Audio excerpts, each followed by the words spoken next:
Okay friends, તો last વિડીયોની અંદર આપણે જોઈ લીધું મેથડ પોસ્ટ અને ગેટ કેવી રીતે કામ કરે છે અને એનો ડિફરન્સ. આ ધ્યાન રાખજો, ઇન્ટરવ્યુઝમાં ઘણી વખત પૂછવામાં આવે છે. ઠીક છે, તો પ્રીવિયસ વિડીયો જોઈ લેજો અગર તમે જોયું ના હોય તો. હવે આપણે આગળ એક પ્રોપર્ટીમાં વધીએ. કઈ પ્રોપર્ટી? તો ફ્રેન્ડ્સ, તમારા જોડે એવો સિનારીઓ આવશે કે તમે જ્યારે કોઈ ફોર્મ ભરો છો, ફિલઅપ કરો છો અને સબમિટ કરો છો, તો તમે કોઈ બીજા પેજ પર રીડાયરેક્ટ થઈ જાઓ છો. તો આપણે જ્યારે એક પેજ પરથી બીજા પેજ પર જવું હોય તો નોર્મલી HTML ની અંદર આપણે એન્કર ટેગનો યુઝ કરીએ છીએ, એટલે કે એ ટેગ વાપરીએ છીએ, રાઈટ? પણ ફોર્મ સબમિટ કરીને બીજા પેજ પર જવાનું છે. અત્યારે હાલ શું થાય છે કે હું અહીંયા કોઈ પણ ડિટેલને ફિલઅપ કરું છું, રાઈટ, અને ફોર્મને સબમિટ કરું છું, તો આ જ પેજ ઉપર હું રહું છું.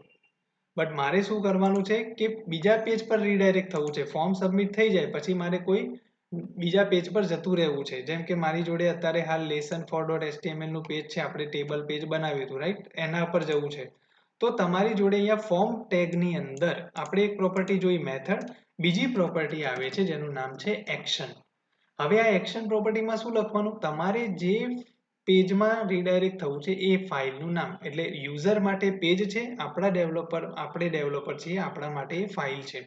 તો અહીંયા લખી દેવાનું લેસન HTML. તો lesson4.html હું ફાઇલનું નામ અહીંયા લખી દઈશ. હવે આનાથી થશે શું? તો હવે રિફ્રેશ કરીશું આ પેજને એક વખત. બરાબર, HTML માં તમે કોઈ પણ ચેન્જ કરો તો એક વખત પેજને રિફ્રેશ કરી લેવું. હવે આની અંદર હું કોઈ પણ નામ નાખી દઉં, જેમ કે મિહિર મારું નામ નાખું છું. 1 2 3 4 5 6 આપણે અહીંયા લઈ લઈએ છીએ. ચલો મેલ લઈ લઈએ છીએ, સિંગિંગને સિલેક્ટ કરીએ છીએ, આપણે MCA સિલેક્ટ કરી દઈએ છીએ. ઈમેલ આઈડી બદલવું નથી અત્યારે હાલ, અને આ રાખી દીધું. હવે રજિસ્ટર ઉપર હું ક્લિક કરી નાખું છું. તો જુઓ, lesson4.html પર રીડાયરેક્ટ થઈ ગયો હું. સો તમે ફોર્મ સબમિટ કરીને અગર બીજા પેજમાં જવા માંગો છો તો તમારે એક્શનનો યુઝ કરવાનો અને અહીંયા ફાઇલનો પાથ આપવાનો. યાદ રાખો, મેં વર્ડ યુઝ કર્યો છે ફાઇલનો પાથ. ફાઇલનું નામ તો છે જ, પણ માની લો કે ફાઇલ મારા કોઈ ફોલ્ડરમાં પડી છે તો અહીંયા તમારો ફોલ્ડર નેમ આવશે, પછી સ્લેશ કરીને ફાઇલ. અગર ફોલ્ડર બહાર છે તમારા પ્રોજેક્ટ ડિરેક્ટરીની બહાર, તો ડોટ ડોટ કરો, સ્લેશ કરો અને બહાર નીકળો, રાઈટ? તો આવી રીતે તમારે પાથને એડજસ્ટ કરવો પડે. આ વસ્તુ મેં એન્કર ટેગ અને ઇમેજ ટેગમાં પણ એક્સપ્લેન કરી હતી કે પાથ કેવી રીતે આપવો. તો તમે એ વિડીયો પણ એક વખત જોઈ શકો છો, રાઈટ? અને વિડીયોના અંતમાં તમને HTML ટ્યુટોરિયલની પ્લેલિસ્ટ અવેલેબલ થઈ જશે, એની લિંક તમને ત્યાં મળી જશે.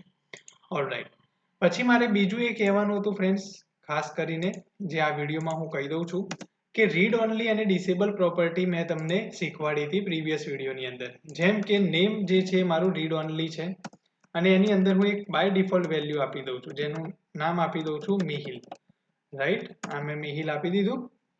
અને ઈમેલ આઈડી જે છે એને આપણે ડિસેબલ કરી દઈએ છીએ. અને મારે આ ડિફરન્સ તમને કહેવાનો હતો કે કેવી રીતે આ વસ્તુ વર્ક કરે છે. તો મિહિલ આવી ગયું. હવે આને હું ચેન્જ તો નહીં જ કરી શકું કારણ કે રીડ ઓનલી છે, રાઈટ? આ વિડીયો પણ તમે જોઈ શકો છો, આમાં હું ચેન્જ નહીં કરી શકું. પછી આ ડિસેબલ છે ઈમેલ આઈડી, તમે જુઓ અહીંયા હું હાઇલાઇટ કરું છું, આમાં હું કંઈ પણ ચેન્જ ના કરી શકું. બંને ફિલ્ડમાં કંઈ પણ ચેન્જ નથી કરી શકતો. તો પછી ફરક શું છે? હવે રજીસ્ટર કરીએ આપણે, પણ એ પહેલાં આપણે મેથડ પોસ્ટ છે એની જગ્યાએ ગેટ કરવી પડશે, કારણ કે અત્યારે આપણે સિમ્પલ HTML માં કામ કરીએ છીએ. તો પછી આપણને વેલ્યુઝ દેખાશે કેવી રીતે? તો આપણે ગેટ મેથડનો યુઝ કરીશું. હવે રિફ્રેશ કરું છું અને ફોર્મને સબમિટ કરી દઉં છું. પાસવર્ડ રિક્વાયર્ડ છે તો નાખી દઈએ આપણે, રજીસ્ટર પર ક્લિક કરીએ તો આપણે રીડાયરેક્ટ થઈ ગયા છીએ. હવે જુઓ, ફર્સ્ટ નેમની વેલ્યુ મને મળે છે મિહિલ, જે રીડ ઓનલી હતી. પણ આ ફિલ્ડ્સની અંદર મને ઈમેલની ફિલ્ડ્સ નહીં મળે. હું તમને અહીંયા બતાવું તો જોઈ લો. ફર્સ્ટ નેમ મને મિહિલ મળે છે, પાસવર્ડ મને મળી ગયો છે, મેસેજમાં આપણે કંઈ નાખ્યું નહોતું, એજ્યુકેશનમાં એમટેક સિલેક્ટ કરેલું હતું, બાય ડિફોલ્ટ એ આવે છે, ફોટોઝમાં કંઈ નહીં, નંબરમાં કંઈ નહીં, કોઈ જગ્યાએ નહીં. પણ મને ઈમેલ ફિલ્ડ નથી મળતી, બટ ફર્સ્ટ નેમ મિહિલ મળે છે. તો જે ક્વેશ્ચન મેં રીડ ઓનલી અને ડિસેબલ જ્યારે ટોપિક મેં કરાવ્યો હતો ફોર્મ ટ્યુટોરિયલની અંદર, આપણે જે કન્ટિન્યુ સિરીઝ ચાલી રહી છે ફોર્મ ટ્યુટોરિયલની, એમાં મેં કહેલું કે તમને ક્યારે યુઝ કરવું કઈ ફિલ્ડનું, રીડ ઓનલી ક્યારે યુઝ કરવું ને ડિસેબલ ક્યારે યુઝ કરવું. તો આ એનો જવાબ છે. જો તમારે ફિલ્ડમાં એવી ફંક્શનાલિટી રાખવી છે, એવું ફીચર રાખવું છે કે યુઝરને વેલ્યુ દેખાડવી છે પણ એ અપડેટ ના કરવો જોઈએ અને એ વેલ્યુ તમને ફોર્મ સબમિટ વખતે મળવી જોઈએ, તો તમે રીડ ઓનલી યુઝ કરો, જેથી તમને વેલ્યુ મળશે આવી રીતે. પણ જો તમારે એવી ફંક્શનાલિટી રાખવી છે કે યુઝરને દેખાય એ અપડેટ બી ના કરવો જોઈએ અને મારે જરૂર બી નથી ફોર્મ સબમિટ થાય ત્યારે, બટ યુઝરને તો દેખાડવી પડશે, તો તમે એ ફિલ્ડને ડિસેબલ માર્ક કરી દો.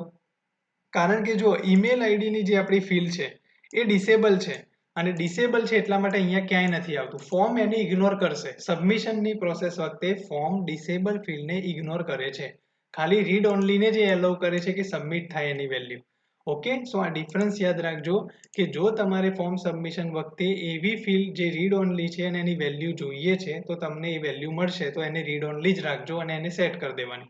અગર વેલ્યુ જ નથી જોઈતી તો ડિસેબલ રાખો, જેથી યુઝર અપડેટ બી ના કરે અને તમારે વેલ્યુ જોઈતી પણ નથી ફોર્મ સબમિશન વખતે. ઠીક છે, તો આ ધ્યાન તમારે રાખવાનું છે.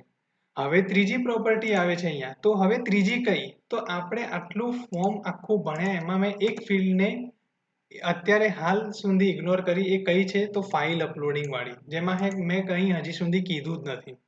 તો હવે એના ઉપર જઈએ. અહીંયા હું પાસવર્ડની ફિલ્ડ નાખી દઉં છું અને હવે ફાઇલ અપલોડ કરવા માટે અહીંયા જાઉં છું.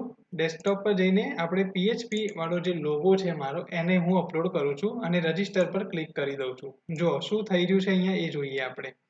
હિડન ફિલ્ડ અને આપણી જે ફોટોની વેલ્યુ છે એમાં જો php logo.png આપણા ફાઇલનું નામ આપણને ફોર્મ આપે છે, રાઈટ? તો તમને ફાઇલનું નામ તો આપી દેશે, પણ તમને આ ફાઇલ્સની ડિટેલ નહીં આપે. નામ છે, કયા એક્સટેન્શનથી આવી રહી છે, અમુક ડિટેલ્સ આવે છે જે સર્વર સાઇડ સ્ક્રિપ્ટિંગ લેંગ્વેજીસ જે છે એ એને હેન્ડલ કરે અને આપણે આપણા ડેટાબેઝમાં કે ફિઝિકલ ફાઇલમાં સ્ટોર કરાવી શકીએ. આ નામ ખાલી સ્ટોર થઈ શકે છે, બટ ફાઇલ સ્ટોર નથી થતી. મતલબ એવો કે તમે જ્યારે કોઈ સોશિયલ મીડિયા યુઝ કરો છો કે કોઈ વેબસાઇટ યુઝ કરો છો, એની અંદર તમને જે ઇમેજીસ દેખાય છે એ કંઈ આપણી સિસ્ટમમાંથી તો નથી આવતી ને. મતલબ તમે આજે પ્રોફાઇલ ફોટો અપલોડ કરી દીધો તો તમારો ફોટો તમે તમારા સિસ્ટમથી એક વખત તમે એ સોશિયલ મીડિયામાં નાખી દીધો તો પછી કંઈ વારે ઘડી તમારા સિસ્ટમમાંથી થોડી લેવા આવે છે. તો એ જે સર્વર પર ક્યાંક સ્ટોર છે, ત્યાં ફિઝિકલી ત્યાં સ્ટોર થાય છે. તો એ કેવી રીતે થશે? એ ખાલી તમારું આ ફોર્મથી નહીં થાય. એના માટે તમારે ફોર્મમાં એક પ્રોપર્ટી આવે છે, કાં તો એક એટ્રીબ્યુટ છે ફોર્મ ટેગની અંદર. ખાસ ધ્યાન રાખજો, enc type is equal to multipart form data. આવી રીતની એક પ્રોપર્ટી તમારે સેટ કરવાની છે, enc type મલ્ટીપાર્ટ ફોર્મ ડેટા. આનાથી થશે એવું કે અત્યારે હાલ તો આપણે સિમ્પલ HTML માં છીએ એટલે આટલું જ મળશે, બટ એના પછી કોઈ ફોર એક્ઝામ્પલ અત્યારે ખાલી સમજાવું છું, PHP માં કે એમાં તમે $_ફાઇલ કરશો આવી રીતે, તો તમને આમાં આખી વેલ્યુ મળશે ફાઇલની. મતલબ કે આના થ્રુ તમે આખું એને સ્ટોર કરાવી શકશો ફિઝિકલી. તો આવી રીતે સર્વર સાઇડ સ્ક્રિપ્ટિંગ લેંગ્વેજ તમારી ફાઇલને હેન્ડલ કરે છે જ્યારે પણ તમે enc ટાઈપ મલ્ટીપાર્ટ ફોર્મ ડેટા લખો છો ફોર્મમાં. તો આ ક્યારે લખવાનું? જ્યારે તમારા ફોર્મમાં ફાઇલ અપલોડિંગની ફંક્શનાલિટી તમે આપી હોય કે ભાઈ પ્રોફાઇલ ફોટો અપલોડ કરવાનો છે, ડોક ફાઇલ અપલોડ કરવાની છે, રેઝ્યુમ અપલોડ કરવાનું છે, કોઈ PDF ફાઇલ ફોર્મેટ અપલોડ કરવાનું છે, કોઈ પણ જાતનું ફાઇલ અપલોડિંગની ફિલ્ડ્સ અગર તમારા ફોર્મમાં છે અને તમે જો enc ટાઈપ મલ્ટીપાર્ટ ફોર્મ ડેટા નથી લખ્યું તો તમે ફાઇલ અપલોડિંગની પ્રોસેસ સર્વર સાઇડ નહીં હેન્ડલ કરી શકો. તમારે કહેવું પડશે બ્રાઉઝરને એ ફોર્મમાં મારી જોડે ફાઇલ અપલોડિંગની ફેસિલિટી છે, તો ફોર્મ ટેગમાં તમારે આ પ્રોપર્ટીને સેટ કરવી જ પડશે, enc type is equal to multipart form data. આને તમારે કરવી પડશે યુઝ. ઠીક છે? સો ફાઇનલી ફ્રેન્ડ્સ, અહીંયા ફોર્મનું બેઝિક વસ્તુ HTML ના ઘણા બધા ટેગ્સ વિશે મેં તમને ઇન્ફોર્મેશન આપી દીધી. તમને અગર કોઈ ક્વેશ્ચન કે ડાઉટ હોય તો તમે કમેન્ટ બોક્સમાં કમેન્ટ નાખી શકો છો. હું તમને એમાં આન્સર કરીશ અને સપોર્ટ કરીશ. ઓકે, હવે તમે કરશો એક ટાસ્ક. તો અહીંયા હું તમને એક ટાસ્ક આપી દઉં છું જે તમે કરી શકો છો. તમે એક રજિસ્ટ્રેશન ફોર્મ બનાવી શકો છો. Make registration form. હવે આપણે નોર્મલ રજિસ્ટ્રેશન ફોર્મ બનાવવાનું છે. એની અંદર તમારે શું કરવાનું છે? અહીંયા હું કહેતો જઈશ એ પ્રમાણે તમારે ક્રિએટ કરતું જવાનું. જેમ કે ફર્સ્ટ નેમનું કોલમ બનાવવાનું. હવે હું અહીંયા એટલું તો કહી દઉં છું કે અહીંયા ટેક્સ્ટ ફિલ્ડનો યુઝ કરજો. પછી લાસ્ટ નેમ આવશે, આની અંદર પણ ટેક્સ્ટ ફિલ્ડનો યુઝ કરજો. પછી ફોન નંબર લેવાનો છે, આની અંદર પણ ટેક્સ્ટ ફિલ્ડનો યુઝ કરવાનો છે, પણ આપણે મેક્સિમમ 10 નંબર જ નાખવાના છે. એ પણ મેં પ્રોપર્ટી શીખવાડેલી છે, તમે વિડીયોઝની અંદર જોઈ શકો છો. પ્રીવિયસ વિડીયોઝ તમને મળી જશે. ઓકે, પછી તમારે અહીંયા સિલેક્શન અપાવવાનું છે. એવું અપાવવાનું છે કે સિટીઝ છે, પણ આ સિટીઝ જે છે એ તમારા રેડિયો બટન હશે અને રેડિયો બટનમાં ઓપ્શન આપવાના છે અહેમદાબાદ, બરોડા, સુરત કે પછી દિલ્હી. આવી રીતના અમુક ઓપ્શન હશે, એમાંથી કોઈ એક જ સિલેક્શન થશે. એટલે કે આ રેડિયો બટન થયું તમારા માટે, રાઈટ. હવે ડ્રોપ ડાઉન તમારે આપવાનું છે. હવે ડ્રોપડાઉનની અંદર તમે શું આપશો? તો ડ્રોપડાઉનની અંદર જેમ મેં ક્વોલિફિકેશન બનાવ્યું હતું એવી જ રીતે તમારે ક્વોલિફિકેશનનું ડ્રોપડાઉન બનાવવાનું છે. તો આપણે અહીંયા ક્વોલિફિકેશનને આગળ લઈ લઈએ છીએ અને ડ્રોપડાઉન જે છે એને અહીંયા નાખી દઈએ છીએ. ડ્રોપડાઉનની અંદર તમારે સિલેક્ટ ટેગનો યુઝ કરવાનો રહેશે અને એની અંદર ઓપ્શન્સ કયા કયા સેટ કરવાના છે. તો તમે અહીંયા બીએસસી કરી શકો છો, ઠીક છે, બીએ કરી શકો છો, બીકોમ કરી શકો છો, પછી તમે બીઈ કરી શકો છો, એમઈ કરી શકો છો, એમએસસી આઈટી કરી શકો છો, બીફાર્મ કરી શકો છો. આવી રીતનું તમે વેલ્યુઝને સેટ કરી શકો છો. હવે પછી તમારો ઇન્ટરેસ્ટેડ એરિયા,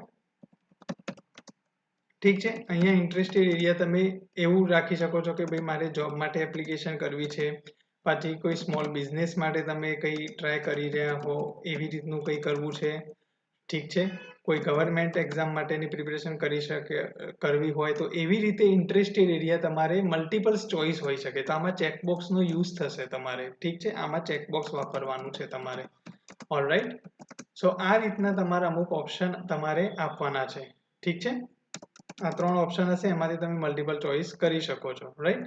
પછી તમારું એડ્રેસ કાં તો ડિસ્ક્રિપ્શન આપણે આપીશું. ડિસ્ક્રિપ્શનની અંદર તમારું ટેક્સ્ટ એરિયા યુઝ થશે અને ઓલમોસ્ટ તમારી આ બધી ફિલ્ડ્સ તો તમને અહીંયા મળી જશે. લાસ્ટમાં તમારું રજિસ્ટરનું બટન આવશે અને છેલ્લે કેન્સલનું બટન, બંને સાથે તમારા અહીંયા આવશે.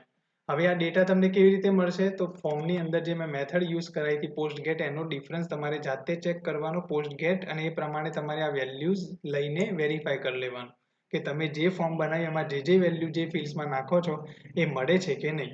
એ હું તમને નહીં કહું, મેં કહી દીધું, હિન્ટ આપી દીધી. પોસ્ટ અને ગેટ મેથડ મેં કરાવી છે પ્રીવિયસ વિડીયોમાં, એના પરથી તમને ખ્યાલ આવશે કે તમારે કેવી રીતે આની વેલ્યુઝ તમને મળી શકે છે. ઠીક છે, તો આ તમારે નાનો ટાસ્ક કરવાનો છે. ટાસ્ક એક વખત થઈ જાય ફ્રેન્ડ્સ તો કમેન્ટ બોક્સમાં કમેન્ટ તમે નાખી શકો છો કે ટાસ્ક ડન. ઠીક છે, આટલું તમારે લખી દેવાનું છે. ઓકે. સો ફાઇનલી આપણું HTML નું ફોર્મ સબમિશન પતી ગયું અને HTML ના ઓલમોસ્ટ બધા ટોપિક્સ જે છે, બધા ઇમ્પોર્ટન્ટ ટેગ્સ જે છે મેં કરાવી નાખ્યા છે. હવે અમુક ટેગ્સ એવા હશે કે જેમની ઇન્ફોર્મેશન મારે આપવાની હશે તો હું એડ કરાવતો જઈશ. પણ હવે ટૂંક સમયમાં આપણી CSS ની સિરીઝ સ્ટાર્ટ થશે કે હવે CSS કેવી રીતે આપણે યુઝ કરવાનું છે આપણા વેબ પેજ માટે. ઓકે. સો બનેલા રહેજો, મારા વિડીયોઝ આવતા રહેશે નવા અને મારો કન્ટેન્ટ અને મારા વિડીયો તમને સારા લાગતા હોય તો લાઇક, શેર અને સબસ્ક્રાઇબ જરૂર કરજો. મળીએ છીએ આવતી નવી સિરીઝમાં જેનું નામ છે CSS. એના ઉપર આપણે વર્ક કરીશું, સાથે ભણીશું અને થોડું નોલેજ લઈશું. ઠીક છે, આવજો.